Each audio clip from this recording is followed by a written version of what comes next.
What does it mean to live life to the fullest, train to your potential, and perform at your best? Leave nothing on the table. That's a non-negotiable, is that I strive to be better every day. Because if I'm not on top of my game, how's anybody else going to follow me down the road? Keep demanding more of yourself to live up to that potential and to stay hungry. Training is progress. You know, when I look at the word training, I think of steps, baby steps to get somewhere that you want to be. And that is basically your life journey. It's a mindset in itself, man. It's like, it's not just about, I know that for you, a lot of that's about the physical, but we're constantly in training, whether it's growing our skill sets, whether it's growing our physical bodies, whether it's growing our relationships, whatever. And all of that's a training ground. And that kind of goes back to the mindset that we just talked about. You underestimate yourself and you don't even start. But then once you start, you often surpass what you thought you could do. Perform at your best, mate. That's sort of what life is all about. You know, I want to have the knowledge, I want to have the fitness, the health, the ambition and drive that no matter what comes along, when that next phone call comes, I can just say yes. I don't have to worry. Just go and do it. Yo, what's up, guys? Welcome back to the Live, Train, Perform podcast. I'm your host, Shaun Kober. During this episode, I'm going to be rebroadcasting a conversation that I had with Lizzie Wright, who is a podcast regular. We had a conversation for her podcast, Project Woman, a couple of months ago. This was actually in the time between Peter Yan winning the interim bantamweight title, where I was in Abu Dhabi. I was in the corner with him, and I had a week off before I then flew to India to film India's Ultimate Warrior with Discovery Channel. So this conversation is about 5 or 6 months old, but it was a great conversation. I thought I would share it with you guys. Let's get this episode underway. Hello and welcome to Project Woman podcast. As part of our Male Month, we have joined with us today Shaun Kober. Well done, Shaun. What did I just say? Thank you, Lizzie.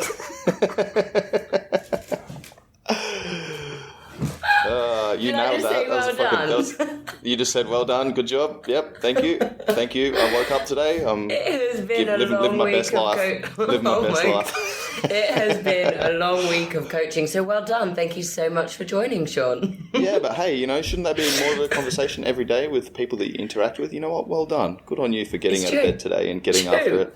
Exactly. Well, we're going to just roll and carry on. Can you give us an introduction to yourself, where you started, where you've come from today as head S&C coach of Tiger Muay Thai, and you are currently traveling the world and you have some exciting things on the horizon, but can you give us a little backtrack on kind of where you started, where you've come from, so we can give everyone listening a little bit of a scope about you?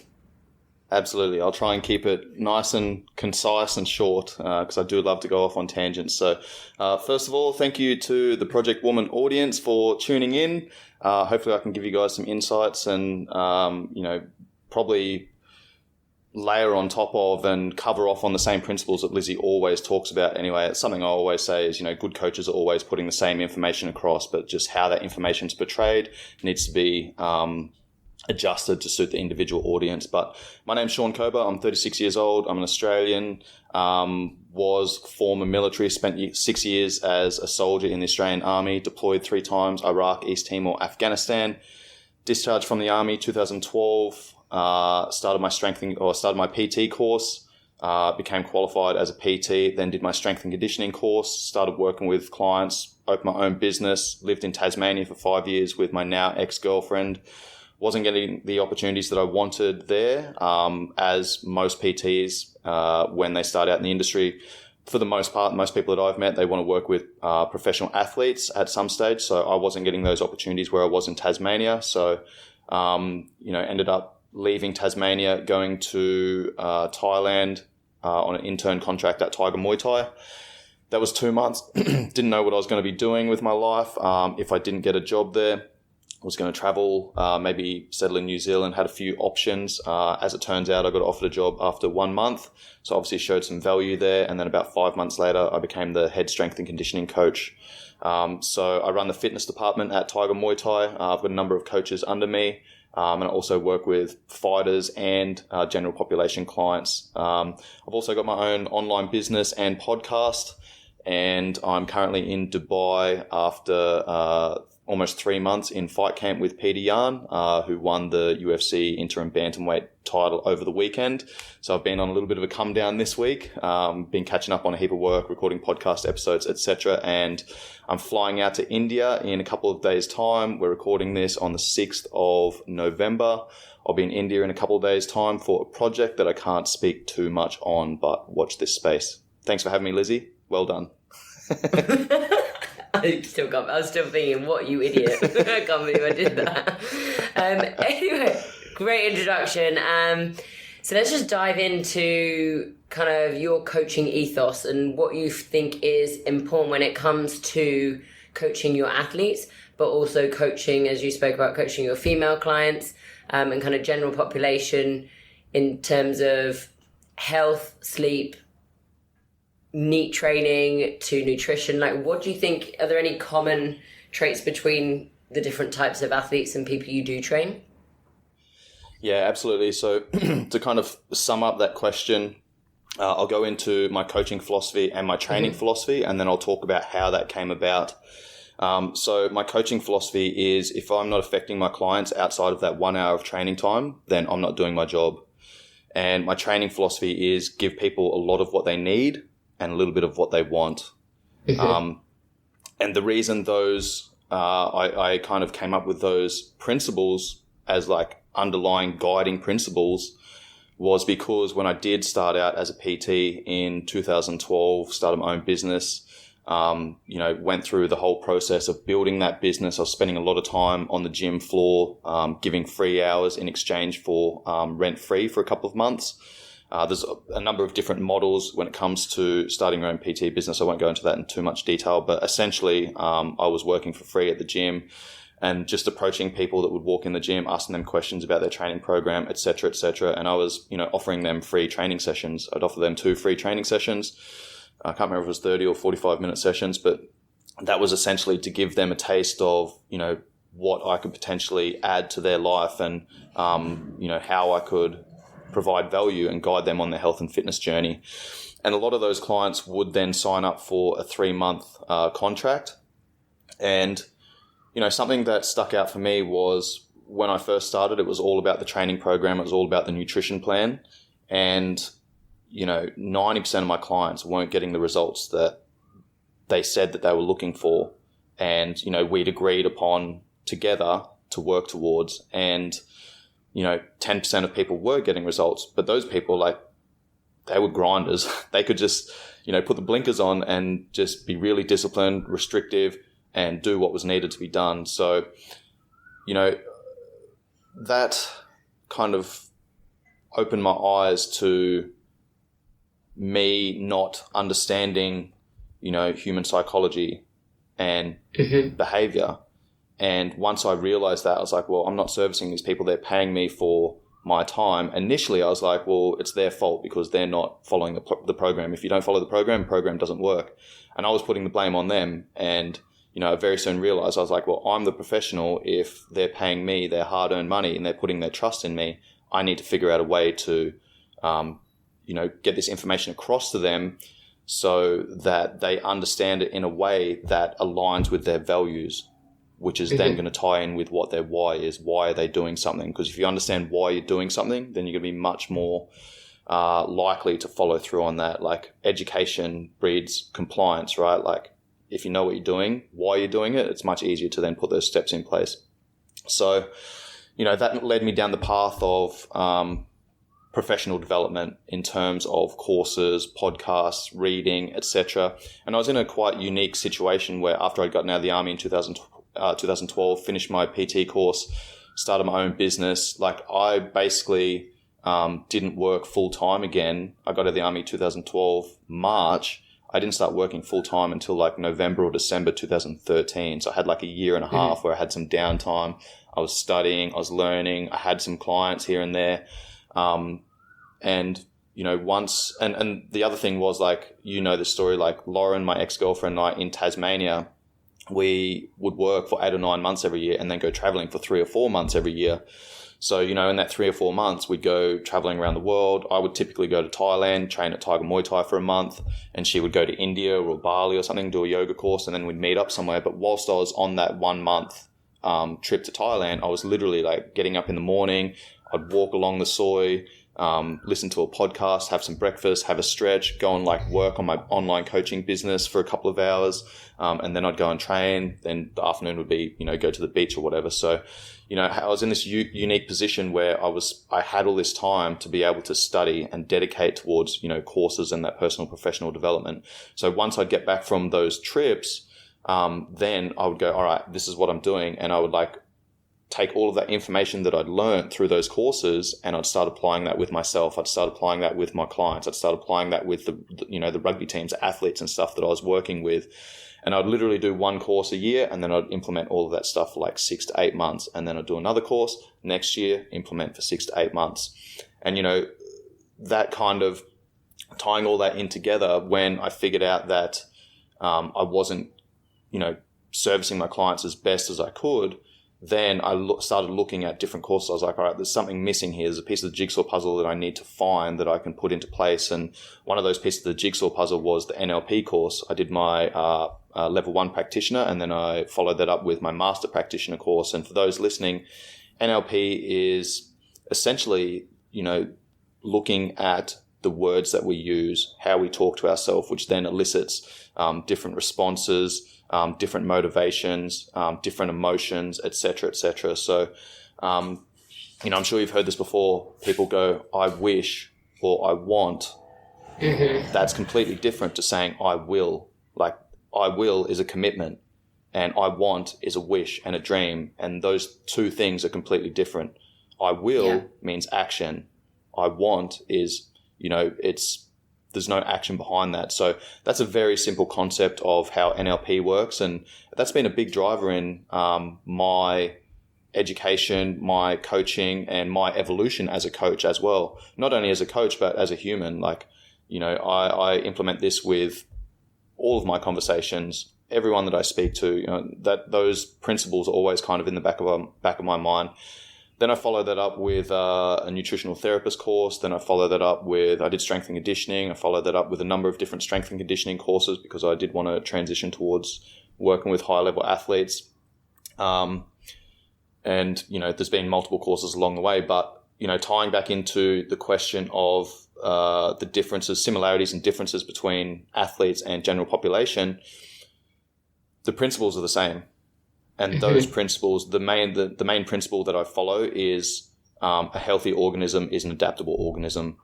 And that's something I learned from the Muscle Nerds foundation course a couple of years ago with Luke Learman.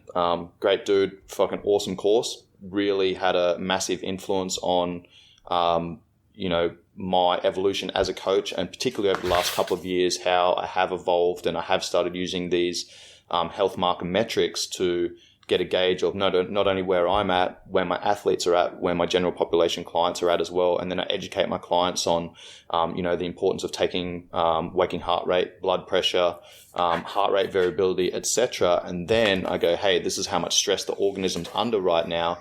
This is how we need to start looking at your day. We know that getting training's good, okay? But if your organism is stressed out and you've got all this other stressors coming in from the rest of your life with, financial issues or problems with a relationship, the kids are playing up, you're going through a fucking pandemic, whatever it is, like, if you then go and train hard on top of that, like stress, that you're just adding stress on top of stress. So, understanding the autonomic nervous system and then how those health marker metrics should then or will determine the decisions that you make throughout your day.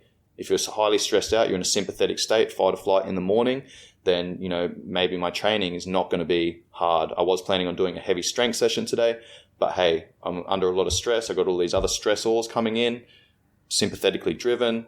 Today, I might do some breath work, do some yin style yoga, and I might get to, switch my phone off a little bit earlier and go to bed a little bit earlier. So there's a very brief example of how I have evolved and how I use those metrics to work alongside my my clients. And it's really cool, actually. Like obviously I've just been in fight camp with Peter Yan for the last 2.5 months in Russia, and I taught him these metrics years ago.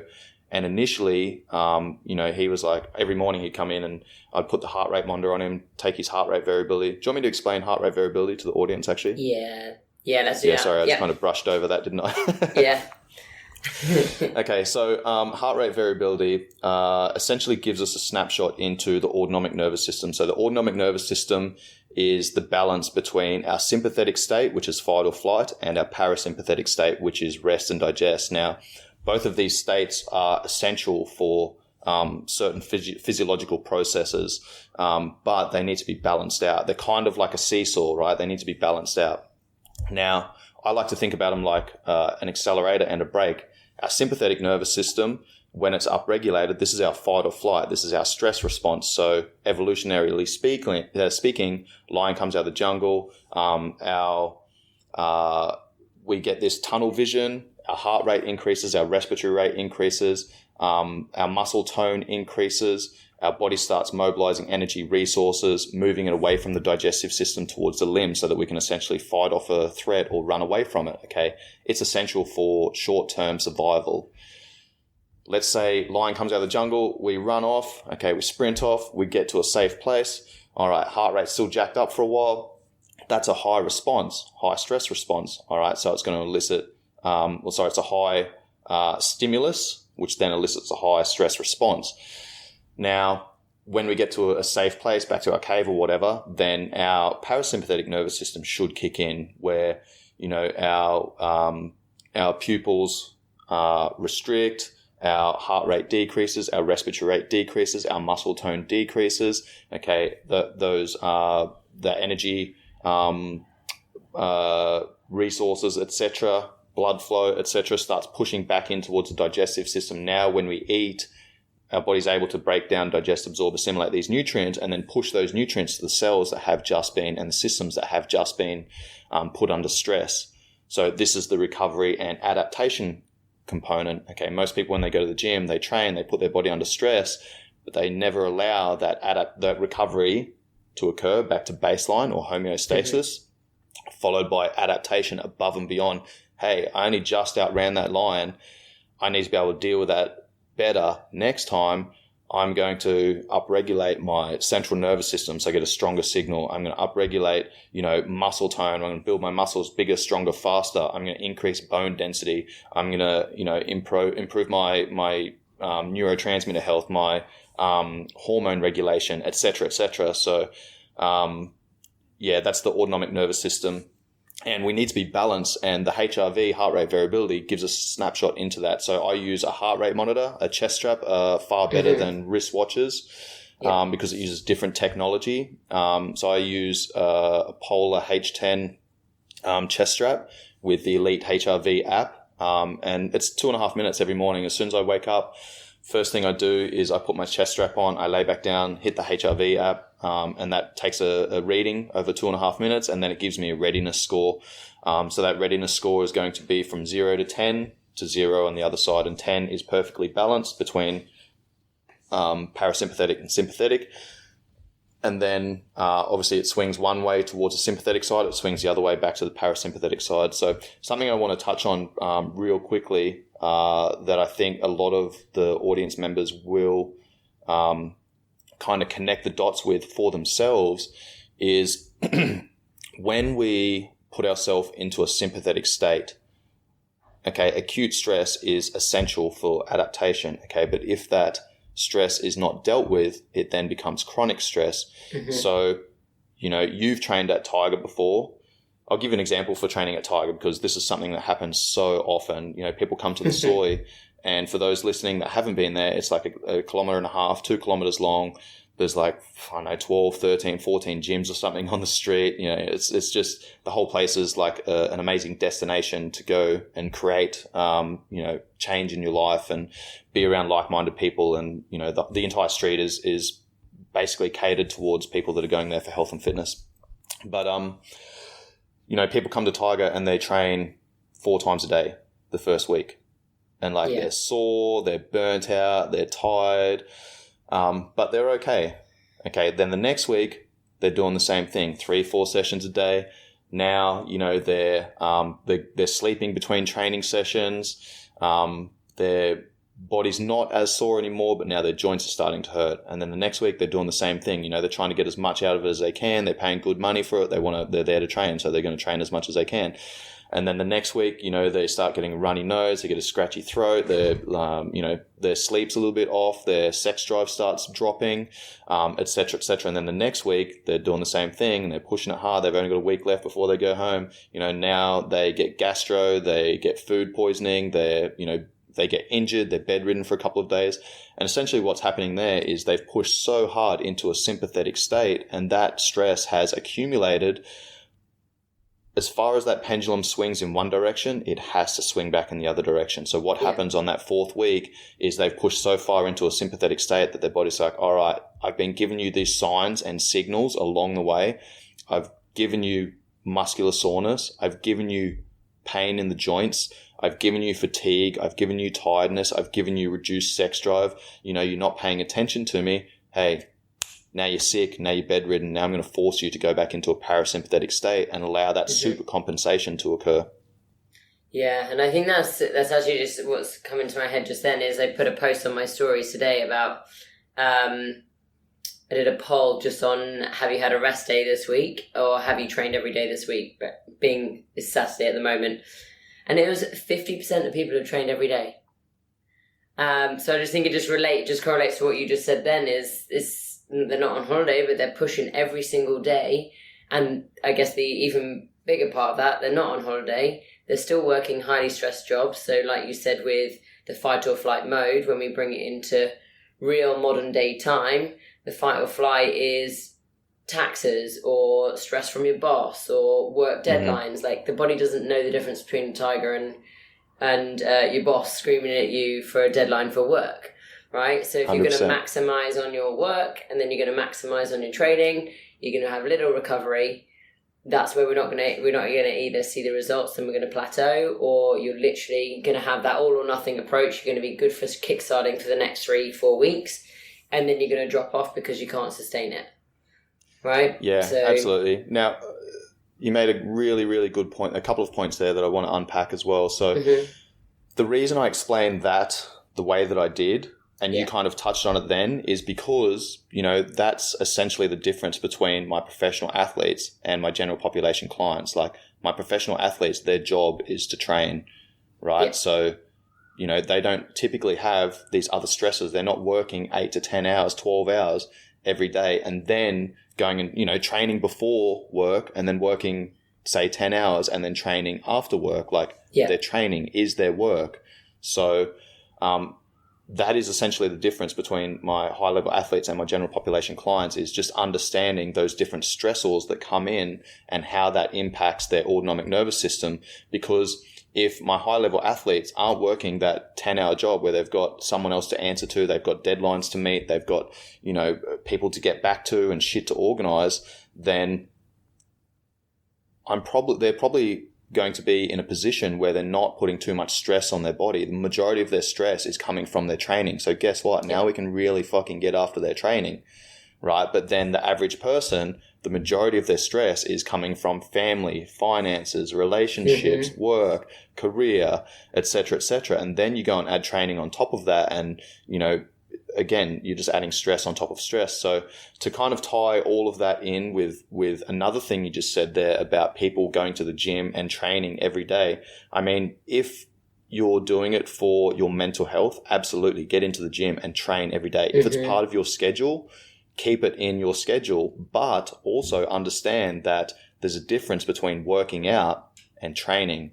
Working out is going into the gym and going, what can I do right now that's going to make me sweaty, get my heart rate up, get my respiratory rate up, leave me in a sweaty mess, make me feel good about myself for the next hour or two, because I've now produced a heap of cortisol and adrenaline, and I've become an adrenaline junkie. Because, you know, that's another issue as well, is like people who are in these highly stressed environments may have some dysfunction with the HPA axis, and they can't regulate their hormones and their adrenaline, their cortisol very well. So the only time they feel good about themselves is when they go to the gym and they get a massive dose of, you know, cortisol and adrenaline and all these feel good hormones afterwards, you know. So if you are in that position, then, you know, still go to the gym, but instead of exercising where you're absolutely hammering yourself, think about training. Okay, training is different. Training is, what can I do today that's going to complement the rest of my day, add to my day rather than taking away from it, but also tie in line with the big picture.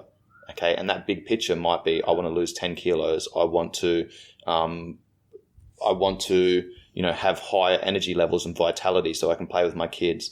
I want to have, you know, increase my productivity so that I can get a promotion at work. You know, everyone's motivations are different, but training is, again, it's looking at the big picture and saying, what can I do today that's going to move me in the direction that I want to be moving, taking into account the big picture, but is also going to serve me for today. And again, if your autonomic nervous system's under a lot of stress, you wake up in that sympathetic state, you've had, you know, you might have a couple of days of really hard training, but also stressful time at work. Okay, going to the gym and getting a really hard training session in and exercising again that day is actually going to be taking away from your day.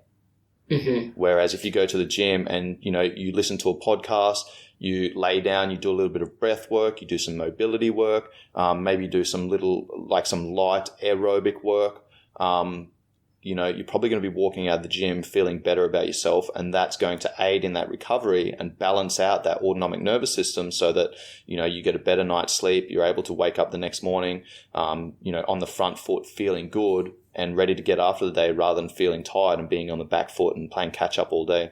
And then you can train hard again the next day. Yeah.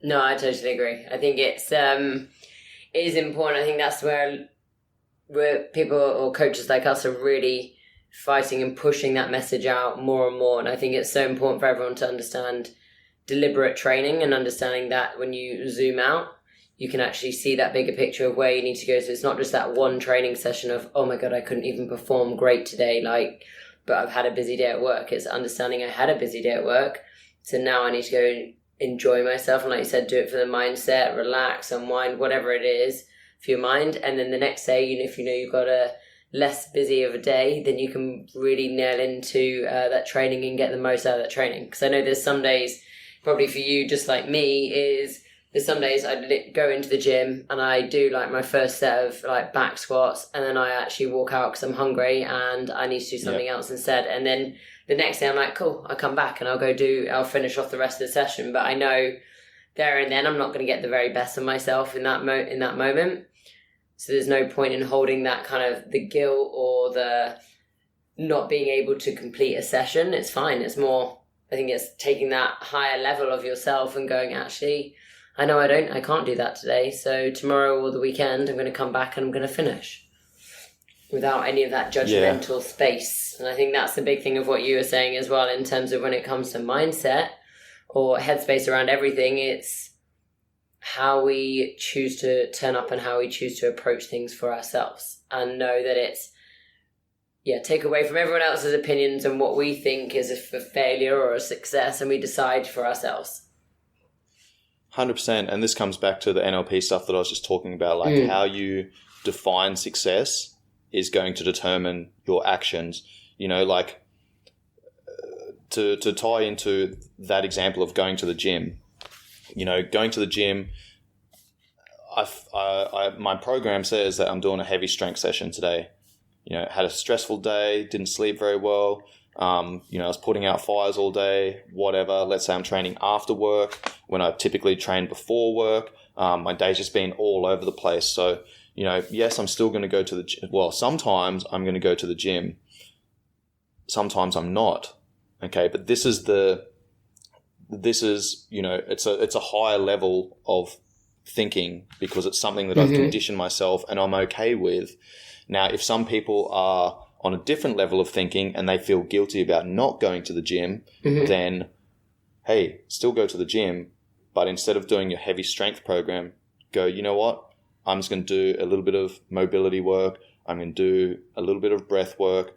If I feel like jumping on a couple of machines and getting a little bit of a pump before I walk out of here, awesome. If I feel like jumping on a stepper or a bike or whatever and just rolling the legs over, getting some blood flow going, getting the heart rate up a little bit, working on some, aerobic work, then sweet. Like, that's a fucking win. Walk out of the gym going, you know what? I came into the gym and I got something done that was actually beneficial for me. And again, I'm training. That's complementing my life. It's adding to my life rather than taking away from it. Yes, I didn't get my strength session done like I was supposed to, but I made an informed decision, and I made an adjustment to get something done to allow that recovery adaptation, so that tomorrow I can, I'm setting myself up for tomorrow, so that I can walk in, I can catch up on that strength session tomorrow. But then there's going to be other times where some people are on a different level of thinking again, where, maybe they're programmed to do a heavy strength session, have the same shitty day, they're on the back foot all day, blah, blah, blah. For them, maybe going to the gym is going to elicit those feelings of guilt because they don't go through their strength session. They're so rigid, and they go and they do their mobility work and their aerobic work, and they walk out and they feel shit about themselves. They feel guilty. All right, instead of doing that, go to the beach or whatever, and go for a walk along the beach, or go for a hike, or, go and walk the dogs, or whatever it might be. Like, still do something active, but something that you're actually going to enjoy, that's not going to elicit, that guilty response. Because I think that's a big thing. And this is why it's so difficult as coaches. It's so complex, and every single person, we can use these same principles, but every single person we need to give different advice to, taking into account their personality, taking into account, their experiences and their mindset. For you to walk into the gym, knock out a warm-up, go through your first set of squats and be like, I'm not feeling it today. I'm going to go and get a feed instead, because that's going to be more beneficial to me. You're able to do that because you've conditioned yourself to that, and you've had those conversations with yourself, and you've also created, this is a big one as well, you've also created intention around what you're doing. Your intention was, I'm going to go into the gym, I'm going to get this training session done, and then you feel it, and you're like, I'm not feeling good. I don't feel like I'm going to get the most out of myself. I feel like going for a walk, a kilometer down the road, one of my favorite cafes, put my feet up, chill out for a little bit, listen to a podcast before I walk back into the gym and start working with my next clients again. That's going to be more beneficial for you. But you've also created intention around that, which then removes those guilty feelings. Yeah, and let's talk into what I really like. What you just said then was, obviously, I guess it's the conditioning and the maturity level of where we're at within our journey. So, like, obviously, when we look at what me and you, and that was what was going to come up next in terms of how you create kind of that discipline within your life. But going back onto what you said in terms of if you're a beginner, so if we've got people starting out on their journey, and like we said, that mindset, the psychology, that everything comes into it, and it's complex, right? We've been instilled with certain beliefs or how society runs things for so many years that trying to unravel it, that first year is that part of unraveling, right? Because I know, like, for me, when I run my 3-month, 4-month programs, I say this should be something that's the start of a year-long process between our relationship, because I can only uncover so much within 3 months, and it's almost like the information game, right? So when it comes to like someone in the beginning of their journey to more mature, whether they're coaching or they've been training as an athlete for a long time, what would you say if someone was starting out? What advice would you give to someone if they're just starting out and hearing this and they kind of recognize some of those traits of how they might put that guilt on themselves for not doing that workout, or trying to reach that next level of what we've said in terms of it's okay to be more intentional into something else. So how would you advise someone just getting started on that? Yeah, I think understanding why you're doing something is very important. And then, setting a goal that aligns with your values. if you say, it's New Year's is coming up. I hate New Year's resolutions, by the way. Me too. I don't believe in them at all. Yeah, I mean, why does it take like a new year or a date or a day to change your life? Change it today. Exactly. The next decision you make is the most important one. So, if someone sets a New Year's resolution, for example, and says, I'm going to go to the gym 5 days a week in the new year because, new year, new me, whatever. Mm-hmm. But if you don't value training and how it makes you feel, then that's going to become an obligation rather than an opportunity, and you're not going to follow through on that. When you've got discipline, when you're motivated, motivation doesn't last. So when you're motivated for the first 2 weeks of January and you get into the gym, and then, after the first week, you're trying to prove something to yourself and you go way too hard, you end up being sore, and then like, oh, I'm too sore to go to the gym today, and then you just don't go, and like that creates a snowball effect. So, you need to understand why you're doing something, and that why needs to be strong enough to, actually get you to take action. So if someone's listening, for example, I'm probably going to go on a massive tangent here. Sorry, Lizzie. It's okay. But if someone's listening, for example, spells. Go. Apologies. If someone's like going on this journey and they want to create change in their life, then they need to create change. And, you need to understand why you're doing something. And if that why is, I feel like my self-esteem's a little bit low, my confidence is shot, I don't feel as good about myself as I used to, then all right, that might be a strong enough why for you. If that why is, I want to set an example for my children, then that's probably a strong enough why, so you need to understand what that why is first, okay? But then once you understand what that why is, then you need to look at your commitment levels. Okay, how committed am I to this? I want to be an example for my children, so that they can grow up and, live a healthy, happy, long quality of life. So, maybe that is, all right, I'm going to dedicate 60 minutes every week to playing with my children and getting some exercise in at the park. And that might mean, 15 minutes on Monday, Tuesday, Thursday, Friday, whatever that is. Okay. So, set your commitment levels to tie in with your why. And then, those commitment levels, they need to be achievable. This is a big one as well. People set these big audacious goals, but then when they don't, if I'm going to go to the gym 5 days this week, if they don't go to the gym 5 days that week, guess what? Now they feel shit about themselves. So I like the timing thing. I'm going to play with the kids. I'm going to go down to the park and I'm going to dedicate 60 minutes every week to getting some training in with the children. Then that might mean 15 minutes. That might mean 10 minutes, 6 days a week. That might mean 15 minutes, 4 days a week. That might mean, 20 minutes, 3 days a week, 30 minutes twice a week. Okay. That way you've got a lot more flexibility to be able to do that and go, oh, I've got a little bit of time here. I'm going to go and do this. And then it gets to Thursday and you've only done 30 minutes. You're like, all right, I've got 30 minutes to get in over the next couple of days. How can I do that? And then you start thinking ahead. And, once you can do that, you start creating these wins for yourself. And those wins start creating more wins. You start gaining momentum. Once you start gaining momentum, you create these wins. That's achievement. Okay, that makes you feel good about yourself. Once you can do that, then you go, all right, progressive overload 101. How can I add to this? Now I go to 70 minutes per week. Now I go to 80 minutes per week. Now I go to 90 minutes per week. But I don't start adding on top of that until I can achieve those goals. It might be 60 minutes per week for 1 month. If you can do that every week, you're checking that off on the calendar. Tick, tick, tick, tick, tick, boom. All right, I nailed that. Fuck yeah, I feel good about myself. What's the next challenge? All right, now I'm going to do 75 minutes per week. Do that for a month. Now I'm going to do 90 minutes per week. Do that for a month. And what this does is it creates momentum in the right direction, but it also gives you accountability. Yeah. What also typically happens is once you create that momentum, you have that accountability, you start creating these wins, then you feel good about yourself. It improves your self-esteem, your confidence, and you start noticing the effects of how this training then carries over to other areas of your life. You know, your energy levels are higher, your productivity is higher.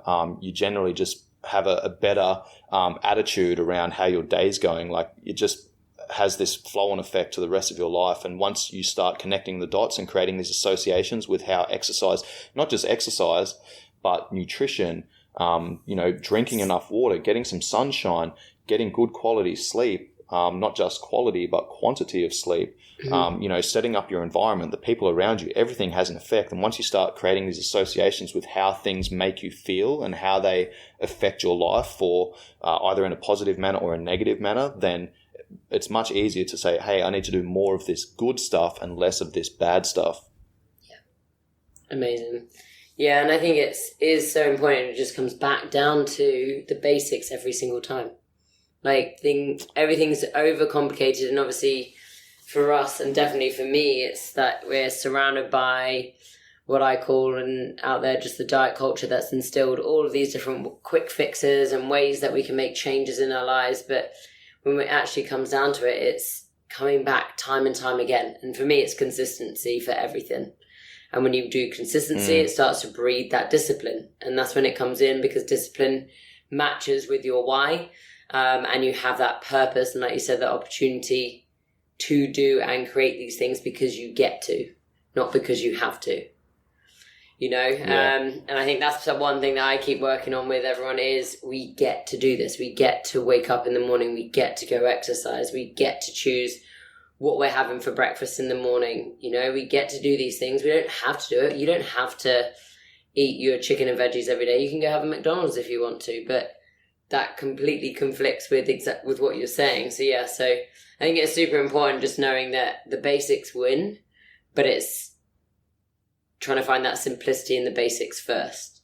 Like you said, like build it into that. Just have one workout a week for the first week, then start bringing it all up until you start ticking those boxes. Yeah, I think a big thing there is, the basics. It's not sexy. Getting enough sleep, drinking enough water, eating, the right amount of energy in the right ratios at the right time to provide your body with the required nutrients for optimal function, like getting sunshine, reducing stress, quality training, all this stuff is very basic, and, influencers, trainers can't really sell that shit. So, I mean, it's one of those things like supply and demand, right? People are looking for the quick fix because, so many people don't take accountability for where they're at and the decisions that have led them up to, being 15 kilos overweight or, in an unhealthy relationship or, with, in a poor financial position or whatever. People typically compartmentalize these decisions that they've made that brought them up to that point they're at in their life. And, where you are is a reflection of the decisions that you have made. And until you're able to look in the mirror and be accountable for all of those decisions and be like, all right, well, this is what's gotten me to this point. I need to create change. You need to create change. And once you're able to, accept that fact, then it's much easier to go, all right, let's go back to the basics. And most people are looking for that quick fix. They're not willing to have a look at their own shit and accept that they have put themselves in that position. So they're looking for, the juice detox or, the 6-week challenge or, whatever it might be to kind of shortcut that process. But the issue with that is every time you try and shortcut that process, it's a loop. You end up exactly where you were again because you haven't dealt with underlying issues. You're dealing with the symptoms, and you might feel good about yourself after a 6-week challenge where you've lost, 6 kilos or whatever.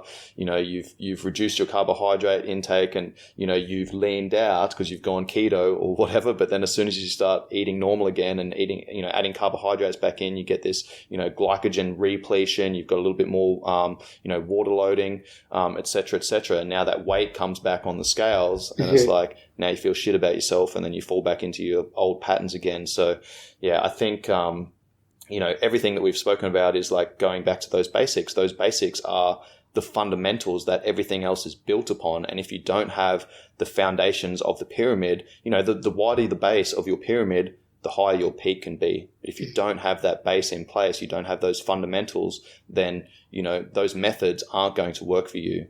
Those methods only work when you have the principles and the fundamentals in place. Yeah, 100%.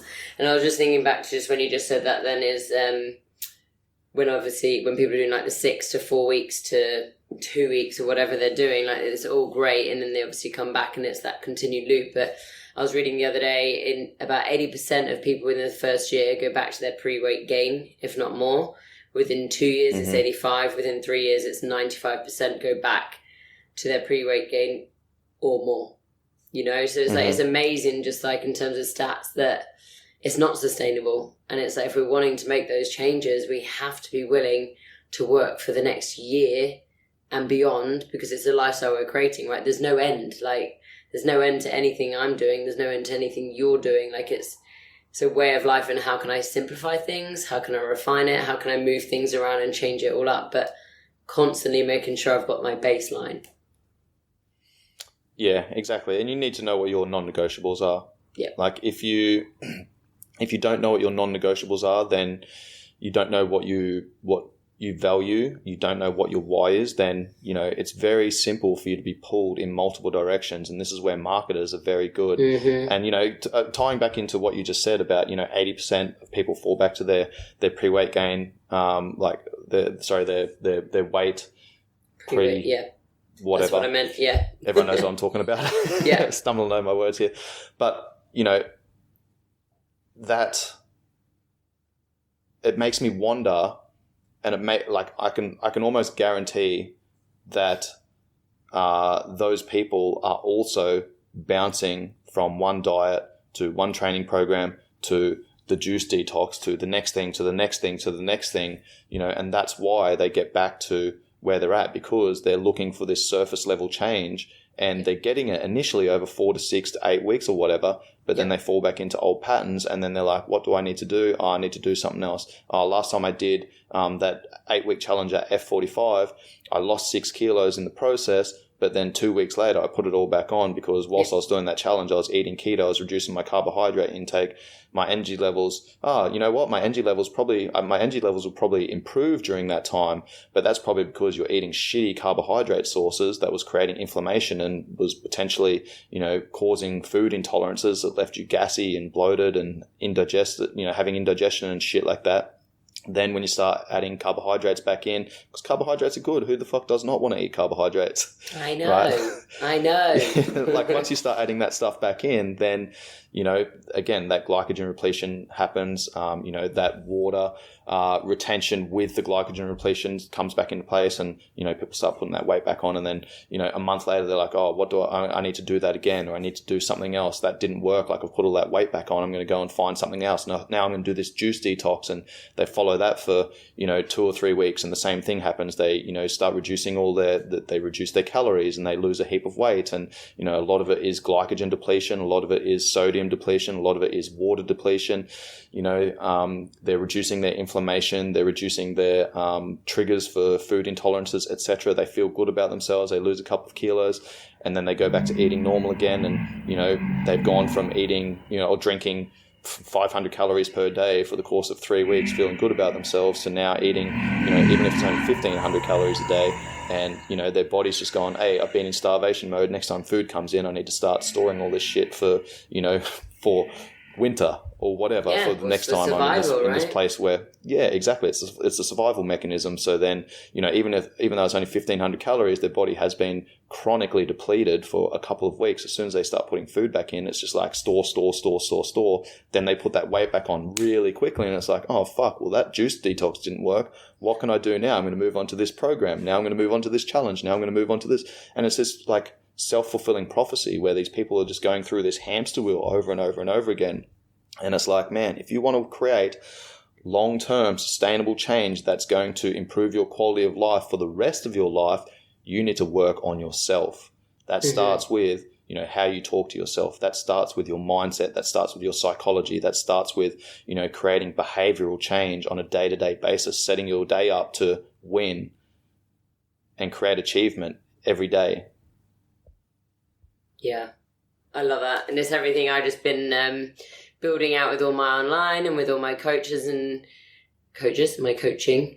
Twist of word, is he? Oh my God. We're having a good one today. We're both on fire today. Well done. Yeah, good. Yeah, no, and I think it's so important of what you said.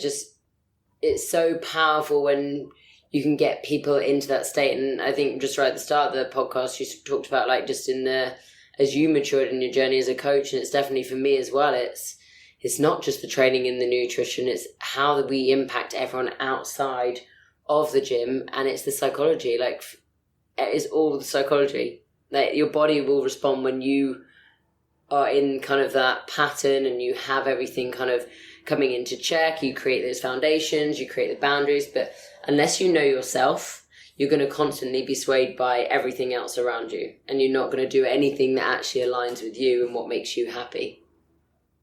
Yeah. I mean, they're hard conversations to have with yourself. You've been going through this journey, Lizzie. Like, you know, talk to me about, you know, what you needed to do to have these conversations with yourself and be like, hey, is what I'm doing aligning with my underlying values? And if not, how can I change that? Yeah. I think definitely I think it resonated with a lot of people. Definitely some parts started when COVID happened. So when we're not really, we weren't seeing anyone. And I had 3 months to really get my shizzle together. Mine wasn't actually health and fitness on that side of things. Mine was like relationships, how I interacted with guys, how I upheld myself within situations, how I made myself available or unavailable. And for me, it came down to I journaled every day to really get to grips with why I would be with certain types of men.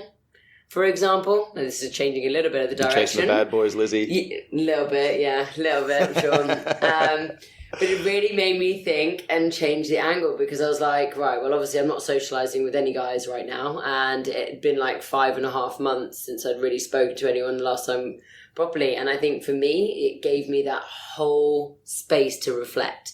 And I was really hard on myself, because I was just like, why are you lowering yourself down to this? You're showing you're not having much self-worth for yourself. You're showing your validation comes from different areas of that life when it should come from yourself. And since all of those like learnings, that's applied through everything else that I've been doing. So, and it's been amazing. Like, I've had such a change when it comes to who I spend my time with, who I want to go on a date with, which is very few and far between. Very selective. I can't bother to just be on my own. So am I as well. But that's because I understand what my values are. I understand, like, you know, what I'm willing to compromise on, what I'm not willing to compromise on. And, you know, I'm sure you're the same, but you didn't get to that point until you went through that reflection process of journaling. So, you know, let's talk about that. How did you start journaling? Why did you start journaling? And how influential was that in being able to create the change that was necessary to, you know, move away from the person that you didn't want to be and more towards the person that you wanted to become?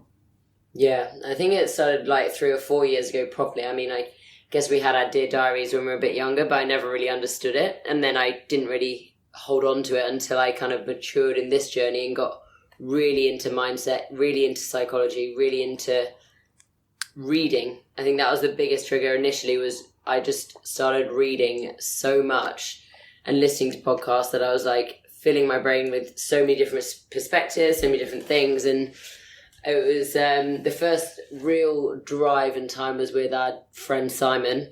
He had me on a plane when we were coming back from Vietnam or something, and he basically wanted to trigger me off and just see why I had all my walls up and everything. So he basically just said, right, you're going to pick one thing in your life that broke you or that made you feel like the worst part of yourself, or like to really bring all those emotions up. So I was like, okay, there's a few of those. I'll just start writing. So I started writing.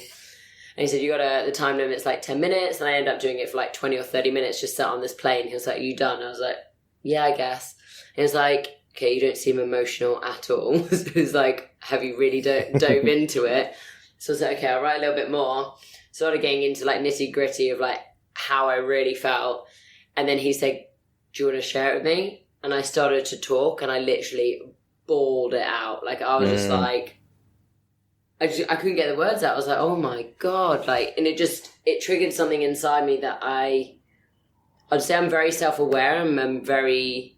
I know my train of thought, and I know how I close myself off, or I know how I open myself up. And I think it really was like one of the first times that I truly opened myself up of going, yeah, this sucked. This really sucked. And now this is how it's translated into your current life when it comes to friendships, when it comes to relationships, when it comes to this and this. And when I had those moments, like, it was just realizations, and I found it so powerful that for me, it was the vulnerability side. I'm very good at being that strong person, being that strong friend, being that strong family member or a coach or whatever. So I really upheld myself to that kind of character. But the moment I cried, I literally was like, whoa, girl, you got some emotion. Like, that's just good. This works. And then from there, like, the journey just kept on evolving and who I was talking to, who was like exploring these things. And I think in the last 2.5 years, I have done so much work in terms of, I went to a hypnotherapist, I've had my mindset coach, I've been doing courses, I've been reading, I've been exploring so much that when it comes to the journaling, like, I don't do it every day right now. I do it when I really need it, and I need to really fully express myself, and I just need to let it out. But I think the journaling side for me, and I think we've spoken about before, is this guy called James Pennebaker, and he is it's the same with what Simon said and got me to do, is the free writing. So you write in the most non-judgmental space, you write your feelings, you write everything that you know that someone else isn't going to read, or you hope they might not read, but it doesn't matter anyway because it's for you. And when you can get that out on paper, the healing process, it helps you compute it, it helps you translate it, it helps you get it to your heart, it helps you get it through your body and your mind, but also how you can change yourself moving forwards. Because I think that's the huge part. It's like, it's a healer when you're writing and journaling, but it's a way to signal and help you fully express yourself. So when you come into your day-to-day life, you can change how you approach things. So if you're not like enjoying how you're approaching a relationship, or like my example in terms of when I was approaching relationships and who I was attracting and who I was temporarily attracting, I could change that train of thought, because I was like, actually, no, you're not the person. You were the person I liked when I was like 25 or 20. Now I'm in my 30s. I'm not that person anymore. I'm literally not that person, and I can see what you're about straight away. And if I'm up for it and I'm in that frame of mind, cool, I can take that. But right now, no, I'm all good. And I think, the journaling part is so powerful, and there's really amazing. His studies from it are amazing. Like, if you look at like how it's the power of healing and the change of when people have journaled for 4 days, over a case of 4 days versus a case of they haven't journaled, people are healing way more, and they tackle situations with less anger. They can be more vulnerable. They can be more kind, because they have worked through the emotive parts of their brain, and it really processes it. And I think it's the healing and processing has been a real for sure. huge thing. I think something you said there, a couple of things I want to talk about is, like, you talked about, journaling every day, and getting all this stuff out. And now you don't journal every day. You journal when you feel like you need it. It's a tool, right? So it would have been difficult, I'm sure, to journal every day, and you would have needed to create that discipline to do that. So this is, it ties in perfectly with the principles I was saying about progressive overload. For me, journaling is probably more important than getting that training in, because you can go and get that training in for 60 minutes every week, but unless you're actually changing your fundamental principles and the way that you see yourself and the way that you present yourself to the world, like, unless you're changing that stuff, that training isn't really going to make a little bit of a difference. Sometimes that training is going to, push you in the right direction. You start feeling better about yourself, and you're like, all right, cool, I feel good about myself. What else can I start changing? What else can I change in my life? And then the journaling comes into play. Other times that journaling needs to come first. And that ties into, what we were talking about earlier with the accountability and acceptance. This is a massive one. that acceptance. You're writing stuff down, and I'm sure when you were on the plane writing that list of stuff down, like, it was surface level. All right, well, this, and then Simon's like, hey, you want to talk about this stuff? And you're like, all right, well, this one here, and then you start diving deeper and deeper and deeper, and then you start bawling. You're like, fuck, man, what's happening there is like, we hold this. We hold our emotions, we hold our trauma within our body, and if we haven't dealt with stuff, then that energy is going to stay in your body. Like that circuit is still open, so it's going to manifest in other areas of your body. And once you start journaling, you create that acceptance and then accountability. Then you can start, opening that circuit, closing that circuit. Well, when I did this is how it made me feel. This is how it's impacted me moving forward. And this is how it's like, coming up in other areas and manifesting in other areas of my life. All right, once you understand that circuit, then you can start changing that loop and start creating different changes and start creating detours on that loop and rewiring your circuits and, upgrading your software. Because if you're running on the old software, you're just going to be following those same patterns over and over and over again. But once you create that acceptance and awareness and accountability, then that allows you to make, more informed decisions. Well, when I did this is how it worked out for me in the past. And, that's the program that's been running. So I need to change that program if I want a different outcome. Yeah. And then you start, picking points along that path across that loop. Like, well, when this happens, this is what I normally do. All right, maybe I need to adjust what I'm doing there. So it creates a slightly different detour and takes me towards a different outcome. Amazing. And you do journaling? I journal when I don't journal every day. Like, I've got notes on my phone where I'll just whenever stuff comes up, I'll just write stuff down. Like, I've got a list of things here, for example, that I just start jotting down. I'm like, courses. These are the courses that I want to do. You include that. These are my 5-minute fitness. These are my 5-minute fitness tips episodes that I'm going to do for the podcast. Here's 5 health and fitness myths I wish I'd fuck off, which I'm going to post in whatever in the next week or so.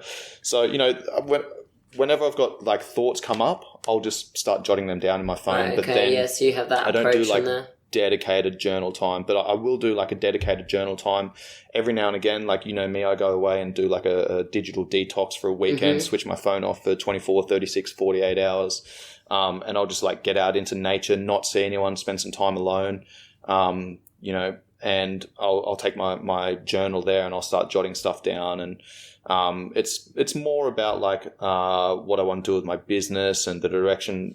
I do some gratitude work as well, what I'm grateful for this year, things that I want to learn, courses that I want to do, the direction I want to be moving my business, maybe some hobbies that I want to take up.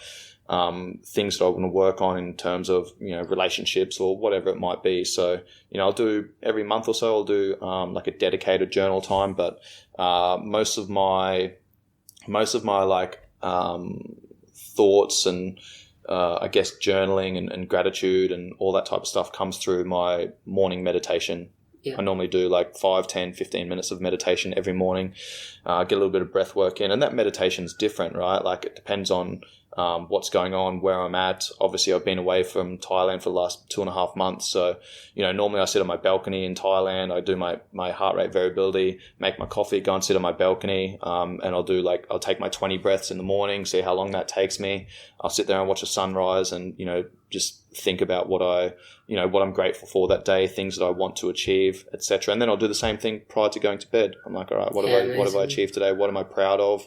What am I happy with? What do I need to work on for tomorrow or, for the rest of this week or whatever it might be. So, that's always a work in progress. And, I try and find time to do it where I can because I know it's a non-negotiable for me. So before this podcast, I went and sat by the pool and just took my Kindle there and got some sun and just sat there and just closed my eyes and took 20 breaths and just took in everything from my senses and, just acknowledged it and flowed with my breath, and then opened my eyes and just kind of sat there for a little bit and took it all in, and then started reading, and then came down, started getting ready for the podcast. So that breath work, that mindfulness work, it's really important for me. So I always try and find ways to implement that. And sometimes that might be, active mindfulness, where I'm walking along the beach and I'm feeling the sand between my toes, and I'm feeling the wind on my face and the sun on my skin, or, acknowledging how I feel, et cetera, et cetera. And, that's kind of like the journaling for you. That mindfulness meditation stuff has been, massively impactful for me in my life over probably the last 10 years in reality, but, really concentrated in the last 4, 5, 6 years or so.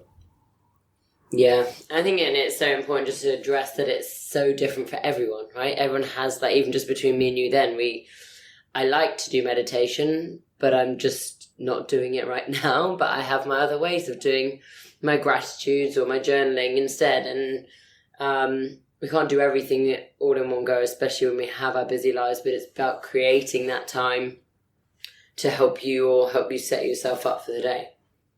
Mm-hmm. Yeah, just to add to that as well, like people commute to work, right? And if you've got, a very simple way of doing some mindfulness work is like, you get on a train or a bus or something and everyone's like this with their head in their phone. Oh my goodness. Hunched forward. Yeah, exactly. Or reading a book. Everyone's doing something, right? Like a way to create a little bit of mindfulness is to simply stand there or sit there and just take it all in, absorb everything. Don't look for distractions. And let your mind run free. Let it go through its thoughts or whatever. Don't attach any meaning to it. And then go, all right, I've done my 5 minutes. All right, that was fucking crazy. What's going on here? All right, now jump on your phone, go through social media, read your book, whatever.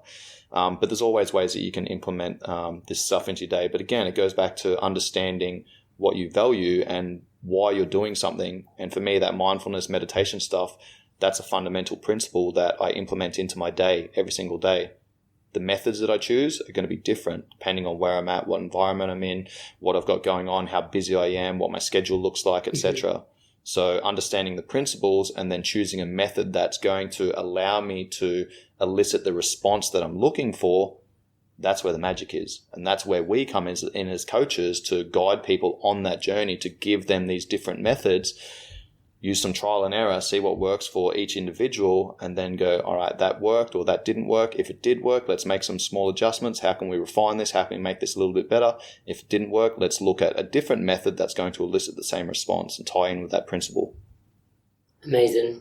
The word I was thinking then was just adaptability. Like you got to adapt depending on the environment, depending on what stimulus, depending on what is being thrown your way. Because especially like for my clients I've had recently, it's something always comes up in life, right? Like there's always going to be something on that week, whether we can help it or not. Like for us as women, it's like period comes on, or we might have hay fever, or something happens at work, or something happens with the kids. Like some things are generally out of our control. So it's again having that adaptability of who you're going to be in each situation and scenario, and how you're going to choose up on your good days, your great days, or your bad days. Yeah, absolutely. I'm just wary of time. I know that we want to record like 30, 40 minutes. We could continue this conversation. I knew it was going to happen. No, I was going to just say, just as a kind of wrap up of everything that we've been doing, I think we've covered actually so much and a lot. And I think as a wrap up, what would be kind of your kind of closing either summary or closing bit of advice for anyone just kickstarting their journey, trying to get out of that hamster wheel kind of roller coaster? What would be your kind of leaving advice for people on how they can move forwards? Oh, this is a tough question. Yeah, I know. Summarize that whole hour, please. Not another hour.